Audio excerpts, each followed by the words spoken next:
कर्नाटक आणि महाराष्ट्र राज्यामध्ये गॉडमॅन म्हणून फेमस असणारे देव बाळूमामा। असं बोललं जातं की देव माणसात आहे, परंतु माणसामध्ये देव शोधण्याला नक्कीच देव सापडतो।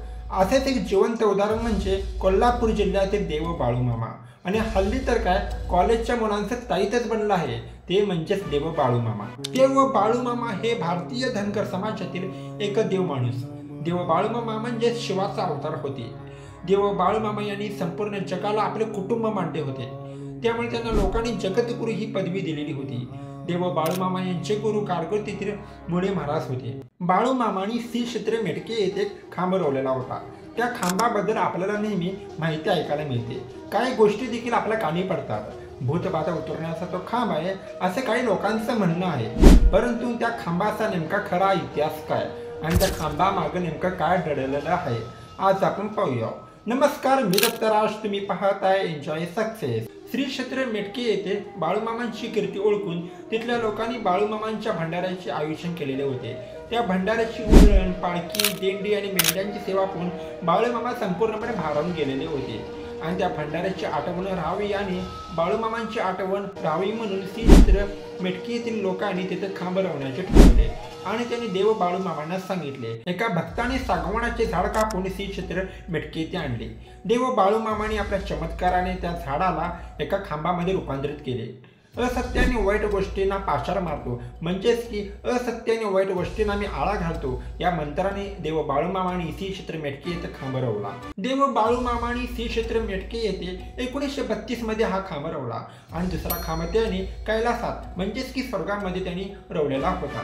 देव बाळूमामांनी रवलेला खांब हा सागवानाच्या लाकडाचा असून त्याच्यावरती पंचधातूचे आवरण लावलेले आहे।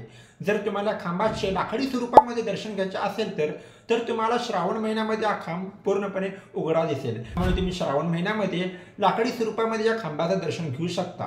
तुम्हाला तर माहीतच आहे की लोकांना त्यांच्या आवडीचे पदार्थ खायला खूपच आवडतात, त्याचप्रमाणे देव बाळूमामांना देखील त्यांच्या आवडीचे पदार्थ खायला खूपच आवडत असत।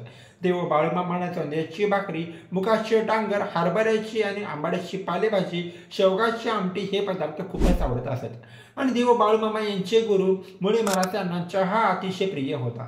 लोकांना समजलं की देव बाळूमामा यांच्या मेंढराचा कळप शेजारच्या गावामध्ये येऊन तळ ठोकला, तेव्हा अनेक लोकांची झुंबड उडती की त्या मेंढरांचे दर्शन घेण्यासाठी आणि त्या मेंढरांची सेवा करण्यासाठी। त्यामागे इतिहास असा सांगितला जातो की देव बाळूमामाने त्यांच्या शेवटच्या काळामध्ये अशी भविष्यवाणी केली होती की मी त्यांच्या मेंढरांच्या पोटी जन्म घेईन, म्हणजेच की देव बाळूमामा त्यांच्या मेंढरांच्या पोटी जन्म घेणार होते। देव बाळूमामा यांच्या मेंढरांचा कळप आदमापुरातील मरकुबाई मंदिरामध्ये दसऱ्याच्या अगोदर येऊन तळ ठोकतो।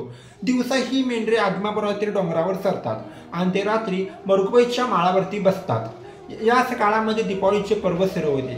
याच दीपावली सणामध्ये देव बाळूमामांनी लेंडी पूजनाचा कार्यक्रम सुरू केलेला होता। याच लेंड्या शेतकऱ्याच्या शोभाला संजीवन देतात, त्यामुळे या लेंड्यांना लक्ष्मी मानून त्याचे पूजन केले जाते।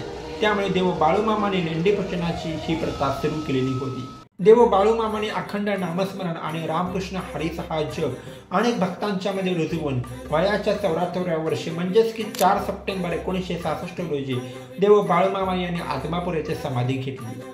श्री क्षेत्र आदमापूर येथे दरवर्षी गुढीपाडव्याला होणारा भंडाराचा उत्सव आणि सप्टेंबरमध्ये होणारा देव बाळूमामा यांचा पुण्यतिथी उत्सव आणि ऑक्टोबरमध्ये होणारा देव बाळूमामा यांचा जन्मकाळ उत्सव आणि दीपावलीमध्ये होणारा लेंडी पूजनाचा उत्सव हे 4 मोठे उत्सव दरवर्षी अनेक लोक, अनेक भाविक श्री क्षेत्र आदमापूर येथे मोठ्या प्रमाणामध्ये साजरे करतात।